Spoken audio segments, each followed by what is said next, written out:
Hey, what's up, everybody?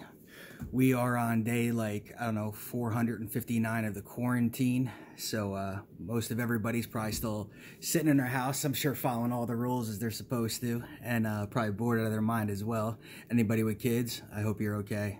I feel your pain.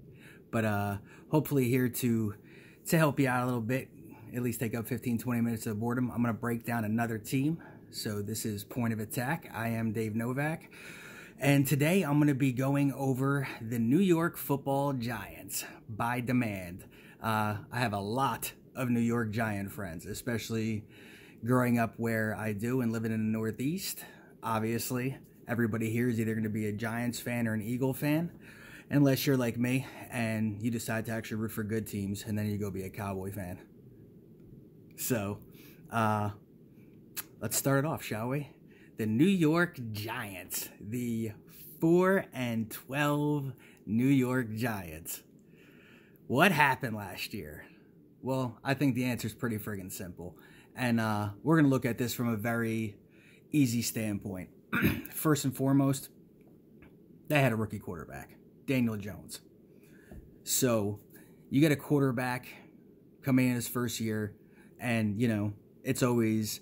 You hope he develops and becomes the monster since you took him at number 6 in the first round.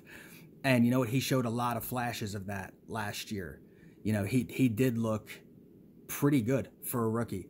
And even I was a little shocked. Not that I didn't think Daniel Jones was a good quarterback, because when I did the video last year, I said I actually thought Daniel Jones was a very good quarterback. The only thing that I was a little unsure about was arm strength, because everything that you saw in his game film coming from Duke and everything leading up to that point, it looked like he didn't have the arm to make the deep throws that he needed to.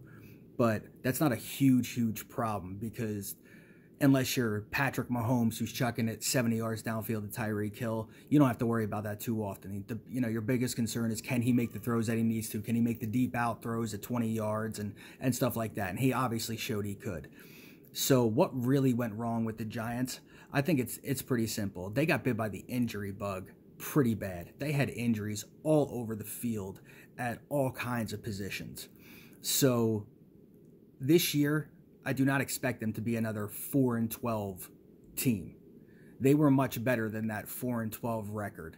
And in certain times they showed it. When they had all hands on deck, they looked like a much better team than a 4-12 team. But this year, you're still going to run into some issues right off the bat. And first and foremost, they're rebuilding again. You know, they have pretty much an entire brand new coaching staff.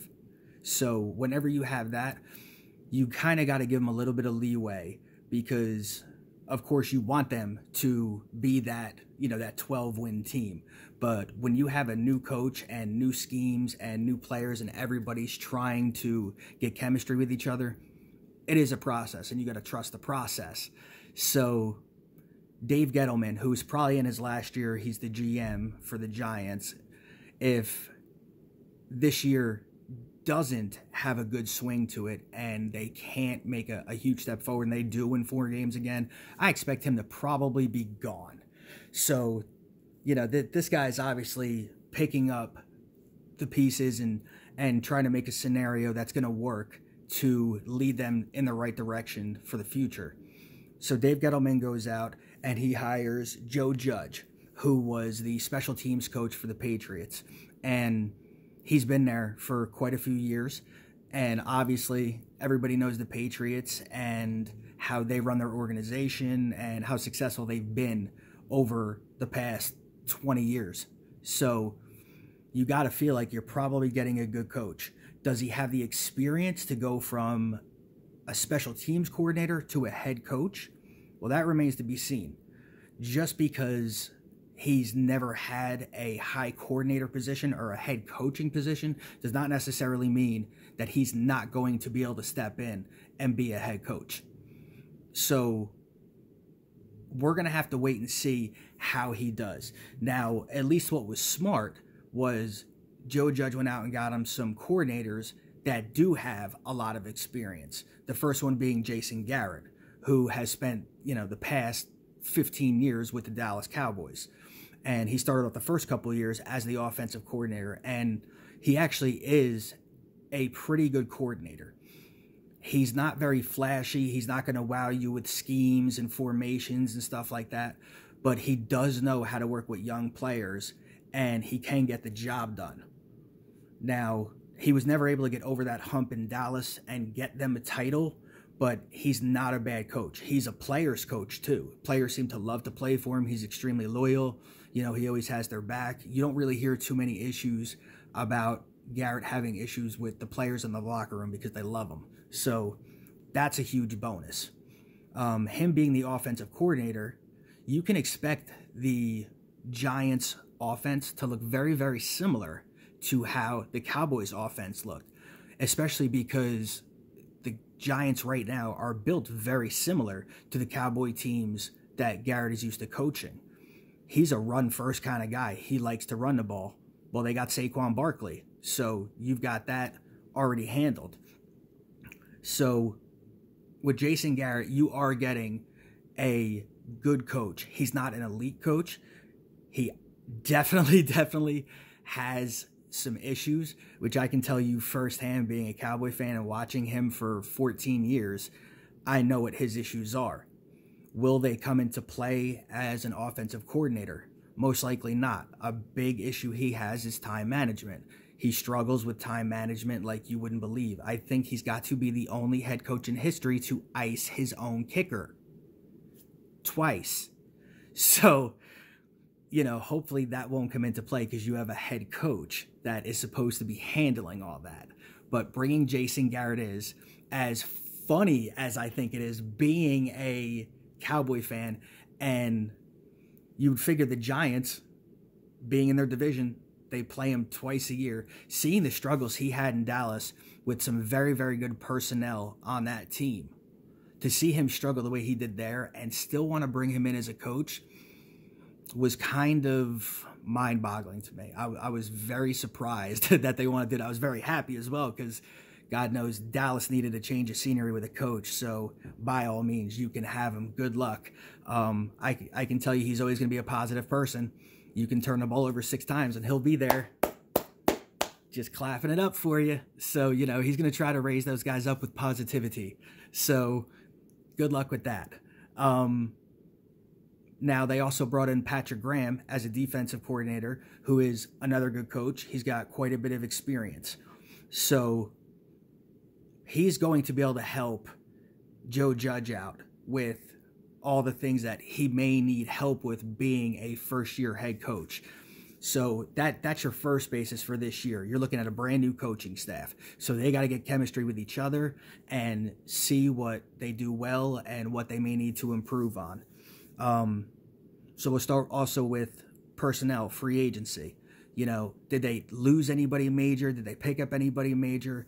Looking at the guys that they did lose, I didn't see anything there that jumped off the page and be like, wow, that's a huge hole.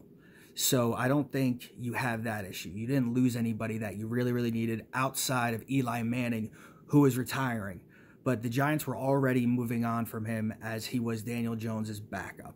So that's not a huge problem.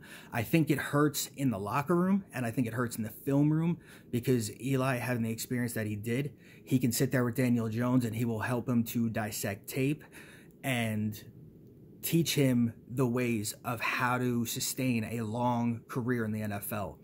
So that's where you're going to miss Eli, because obviously it wasn't on the field, because after, 18, 19 years, you guys were moving on from that anyway. So that's one thing. So you go out and you don't really lose anybody, which is obviously a plus. You're not losing key guys, and you pick up a couple guys in free agency. And obviously I had to take down some notes on who they got, because they were extremely busy in free agency, which is always a good thing. You're constantly trying to switch the pieces to make the best team possible. So they go out, and the fact that Patrick Graham, was a coach for Green Bay, I kind of started to see a pattern, and he was picking up a lot of players that he had when he was with Green Bay. One of them being Blake Martinez, who is he was an inside linebacker, and he's a smart player. Most people don't know Blake Martinez. He's the kind of guy that's always around the ball. You know, he's not going to make really crazy, outstanding plays, but he's extremely consistent. He's always around the ball, always has a ton of tackles. He's probably also going to be the the defensive captain for them, and he'll be calling the plays on the defensive side and calling out the schemes and stuff like that. So he's durable, super dependable. He hasn't missed a game in 3 years, which is what you want, because I don't care how good you are. If you're not on the field, you're not going to help your team. So having an inside linebacker that's like that is going to be huge. You can count on him to be in there and making the reads and making the calls. So that's a huge plus. Another guy they picked up was Kyle Fackrell, another guy from Green Bay, outside linebacker. He had a down year last year where he only had, I believe it was like 2 sacks. But the year prior to that, when he was with his coach, Patrick Graham, he had 12 sacks. So obviously, Coach Graham likes him. So he's going to bring him in and see if maybe they can rekindle that fire and that thing that they had in Green Bay, which will help them to get him back on track and be another guy that can come off that edge and, really, really help him out. So, that's another solid pickup, a day 1 starter. Then they turned around and they were like, let's get a couple offensive guys. And they got Levine Tuilolo. These guys with these names are impossible to say. But people that don't know, he's a tight end, and he is an absolute monster, a mountain of a man. He's 6'8", 280. And the reason why they picked him up was because they need him for their blocking game. You already have Evan Ingram, so you have that pass catcher. So you bring this guy in to help with everything else that, for the run game. Because with Jason Garrett, he likes to run a lot of double tight ends and play action and things like that. But mostly, this guy was brought in for his blocking purposes. Because Evan Ingram, yes, he can block, but that's not his forte. He's there to catch balls for you. So you bring in a monster tight end who is going to be able to seal that edge for you. And, he's a good player. And then you turn around and you pick up Cameron Fleming as well, who is, a guy that actually from the Cowboys who played under Garrett and Marco Colombo, who is also now part of, the Giants coaching staff. They go out and they get him, and he's the epitome of what you call a swing tackle. He can play on either side of the ball. So you need him on the left, he can play there. You need him on the right, he can play there. It's absolutely fine. So he's a solid pickup, because the one thing that the Giants desperately need is good blocking up front first and foremost to keep Daniel Jones upright. Because you could have Joe Montana back there, but if he's constantly under duress or on his back, he can't make the throws that he needs to make. So, bringing in Cameron Fleming is definitely going to help, having a tackle there that you can rely on. So that's another huge thing. The only issue with Cameron Fleming might be experience, because the Cowboys' offensive line was pretty stout when he was there, so he didn't get a ton of playing time. So he's only had 26 starts in 6 years. So, but that's obviously going to change going to the Giants, because they're going to need him right off the bat to get in there and be consistent and make the plays. So the Giants are going to find out pretty quickly how good he actually is, because he did show flashes of being very, very good with Dallas, but there wasn't enough of a sample size to see exactly how good he can be. So that's the deal with Cameron Fleming, but it was another solid pickup. And then back to the defensive side of the ball, you went out and got a really, really good cornerback, because you needed it forever. You needed that veteran guy. You've been letting guys go, so you go out and you grab James Bradbury from Carolina, and he's a veteran. 10 years in the league. The kid is an absolute baller. He always will line up against their number 1 on offense, and he's been very, very successful doing it. He's a smart guy. He played primarily zone when he was with Carolina, but he's probably going to play more man with the Giants because of the scheme that Bradbury runs. So, with Graham, I'm sorry. So with the scheme that he likes to run, he's going to be running more man, and The only downside to James Bradberry is he's a gambler. He is going to try and bait quarterbacks. He goes for picks sometimes, and instead of making sure he gets there to at least make the tackle, he'll go for the pick. And you know what happens when you step in front of a guy and you actually don't get your hands on the ball? It's bad things, because now the guy catches the ball right behind and he turns around, and the only thing between him and 6 points is the safety.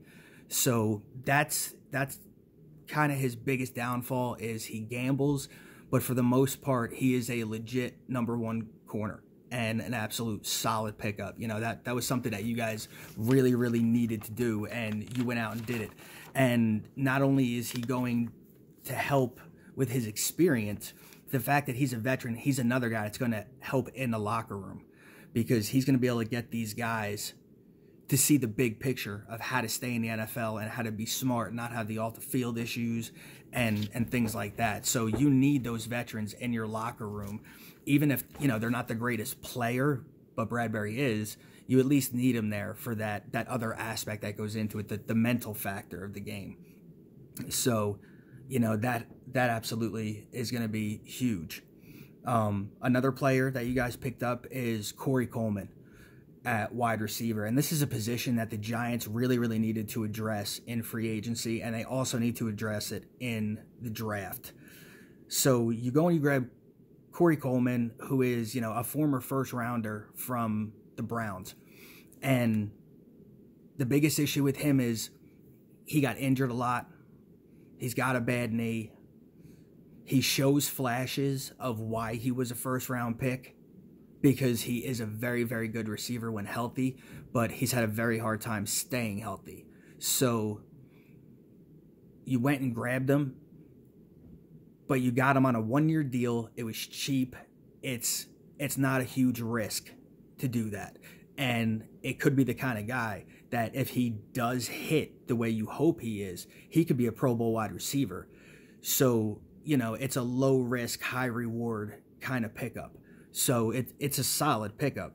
So in free agency, you know, you guys did a good job. The Giants did a great job at bringing in some players that can definitely help them. Are all these guys going to be the pieces that we're missing to make you that 10-win team, that 12-win team, get you over the hump? We don't know yet, but it's very possible. At least Gettleman is going out there and picking up players that can possibly turn you in that right direction. So that is a huge factor. You know, you guys aren't sitting back just twiddling your thumbs like, oh, well, I think our personnel was okay. You know, we'll see where it goes. You're actually being proactive and trying to get the right players. So that's absolutely huge.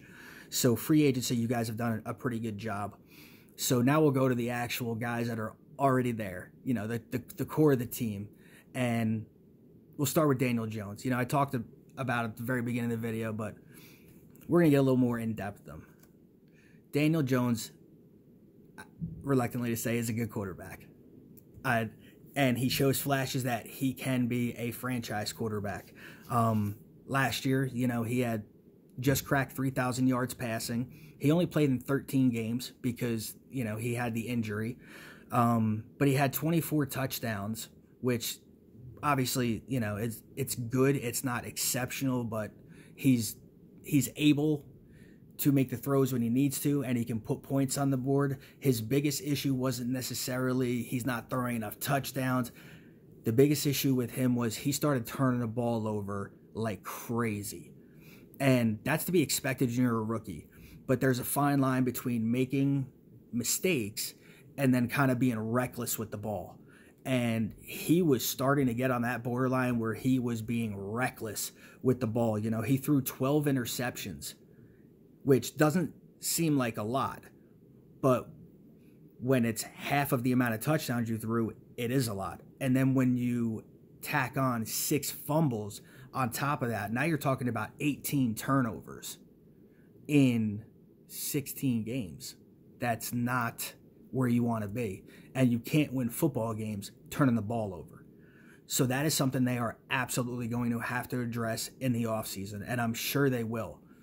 And I'm sure a lot of it came from, if you watch film on him, the front line wasn't great. He was under duress a lot. Sometimes he's making bad reads. He's throwing the ball in bad spots. or he goes to take off out of the pocket because the blitz is on top of him, so he goes to take off. He's not tucking the ball away he should, or he's not throwing it away, and now it's being stripped out of his hand while he's running and fumbling, because nobody in the NFL is better than, I think, the NFC East is at punching the ball out.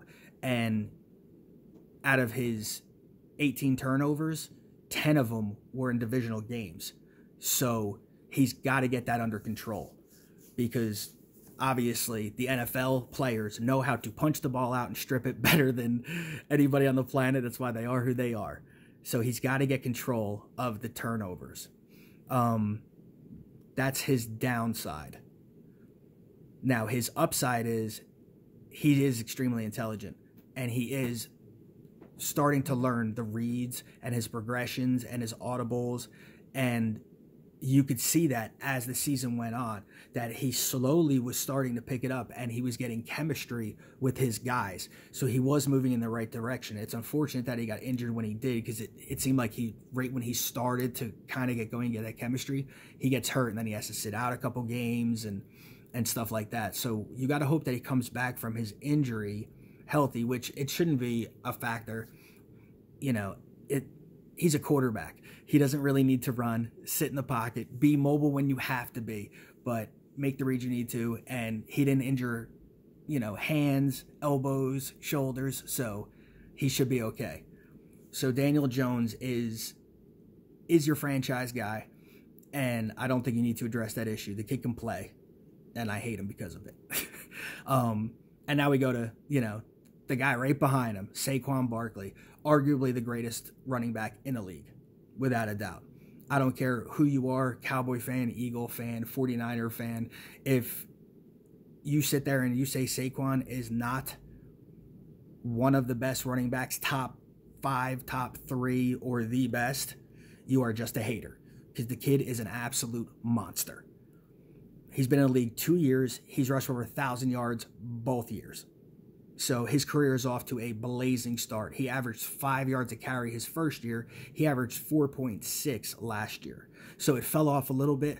But again, he only played in 13 games.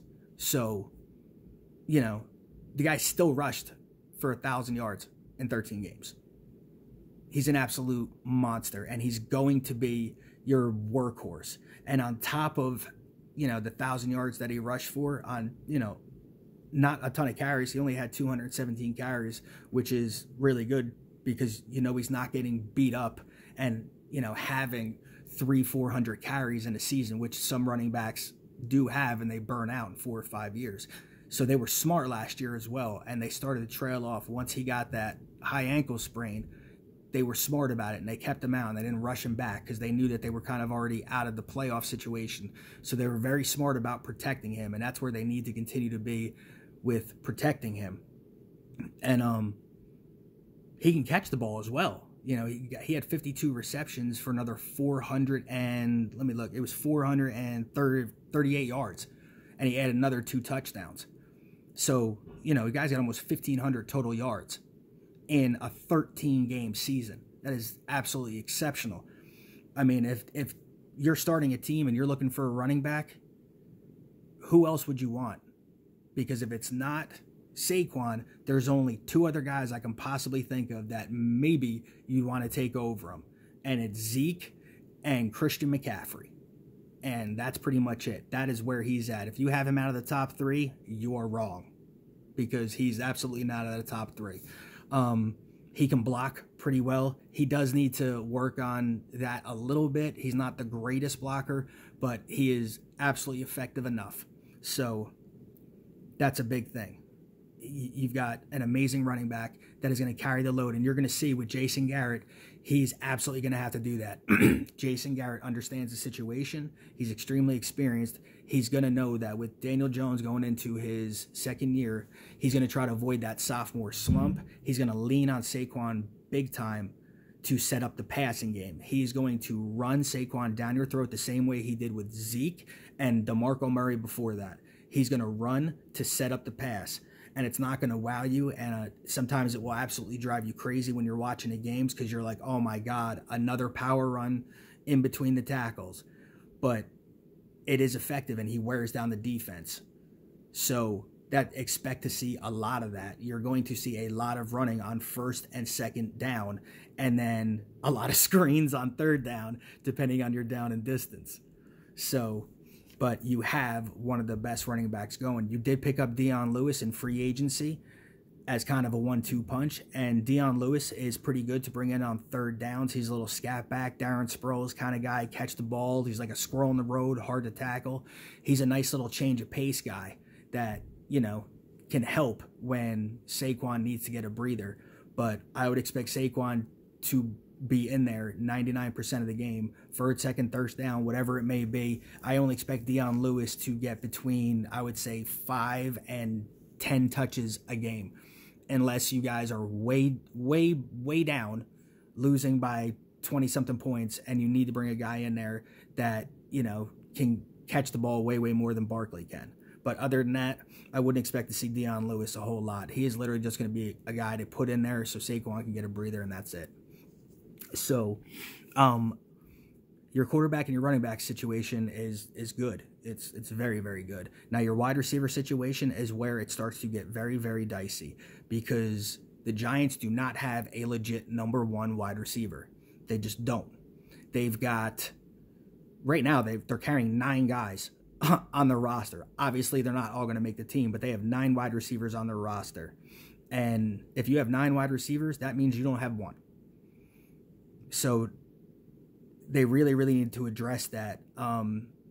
Darius Slayton was their number 1 guy last year with 740 yards, and I believe he also had 8 TDs in 14 games. So his numbers were okay, but they're more of a number 2 or number 3 wide receiver. Those are not number 1 wide receiver numbers. So, you know, he's not getting it done, and it's because he doesn't have a whole lot of people around him either. So, you know, you still have Golden Tate. He was another guy that had 670 yards on 46 receptions, you know, like 10 touchdowns, but, you know, only played 11 games.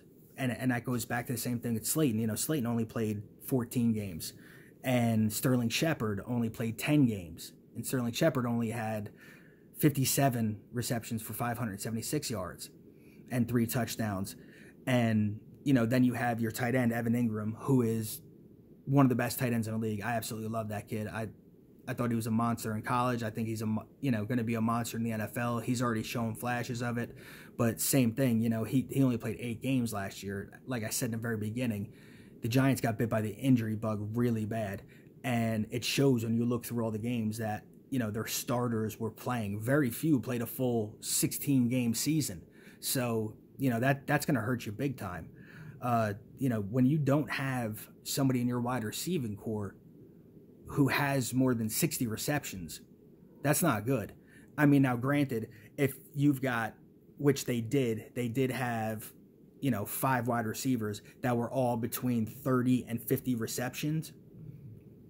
It shows that you're spreading the ball around and everybody can play, but none of them had over 750 yards, which is the problem. You know, it shows you're not able to move the ball through the air downfield and get huge chunks of yards. So they need to address that in the draft. And I said, you know, they brought in Corey Coleman, so we're going to see what he's going to be able to do. But you look at the list of their wide receivers, and it's a bunch of number 2s.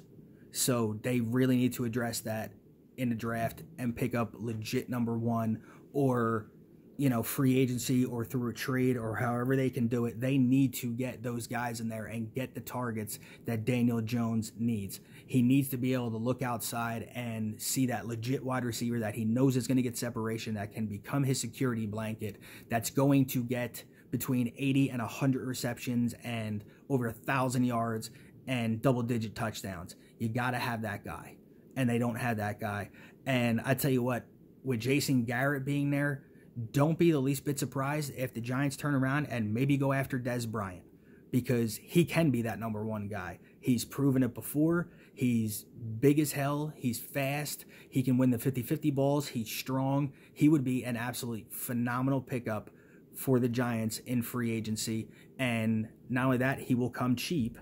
And because of the ego that comes along with Dez, he's going to come with a chip on his shoulder, trying to prove everybody that he should have been picked up by a team a long time ago because he deserves to be on the field. And I don't know if anybody's been watching, but the guy's been releasing tapes of him working out on the field and working with quarterbacks such as Dak, and there's another college kid he was working with out there running routes and catching the ball, and he looks like he is 100% ready to go. So that could be an avenue that maybe Dave Gettleman and Jason Garrett want to talk about because they need that number one guy.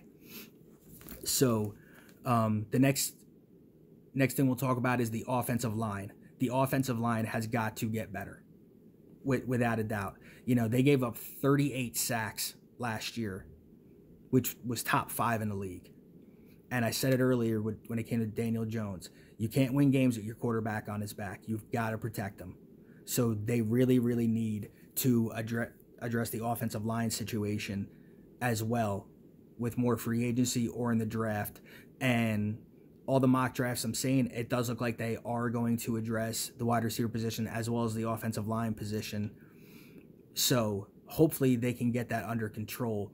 You know, they go out and they pick up Nate Solder from the Patriots, and it didn't seem to come to fruition. So that's something that needs to be addressed. In the draft, round 1, a couple different mock drafts, it does look like you're not going to take an offensive line with your first round pick, even though I think it might not be a bad idea. Tristan Wirfs, the offensive tackle from Iowa, is the best offensive lineman in the draft this year, and he's going to be available when they pick. So you got a top 5 pick, so really you can go any way you want. And I understand it seems like every mock draft has the Giants taking Isaiah Simmons, which I cannot blame them at all for that. Isaiah Simmons looks like an absolute monster at linebacker. I mean, he's 6'4", 240, and the guy ran a 4.39 40 at linebacker. That is insane. He ran the 8th fastest time in the combine.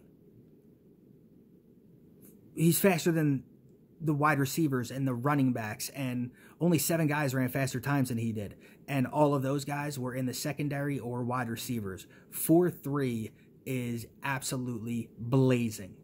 That is blazing speed, and he's a linebacker. You can't teach that, and at his size to do that, you're gonna get a steal. So I don't see how you actually cannot draft him and go take an offensive lineman, because he's the type of linebacker that can change your whole defensive scheme. But if they do want to go the route of linemen, they could get the best one in the draft because of where they're picking. So the Giants are really in the driver's seat right now to really turn around and make a solid run at the playoffs. And coming off a 4-12 season, do I think they're a Super Bowl caliber team? Absolutely not. I don't care what they do in the draft or what they do in free agency. They're not a Super Bowl caliber team yet, but they can absolutely be a playoff team because they're not as bad as their 4-12 record showed.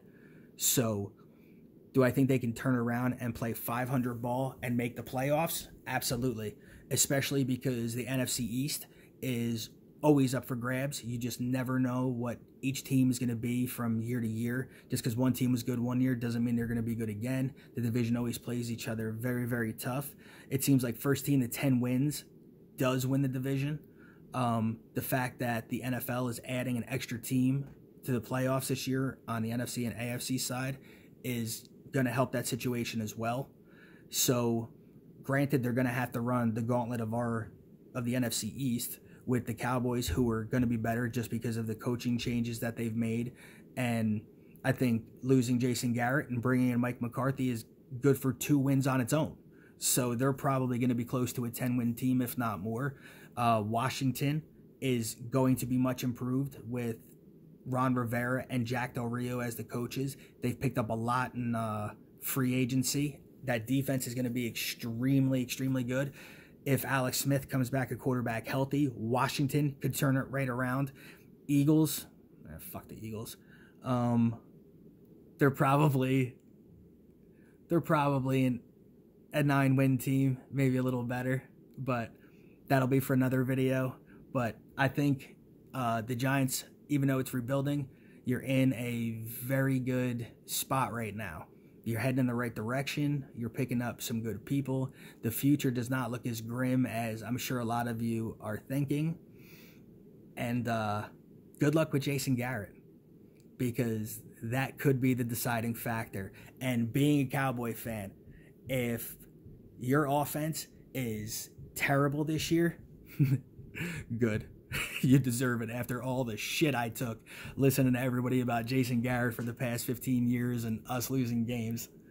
But seriously, I think you guys are going to be okay. I don't think it's going to be a train wreck, even with Jason Garrett there, as much as I would like it to be, because I'll give you analysis as a football fan, but as a Cowboy fan, yeah, I hate the Giants, and I hope Garrett burns and crashes and everything just goes up in smoke.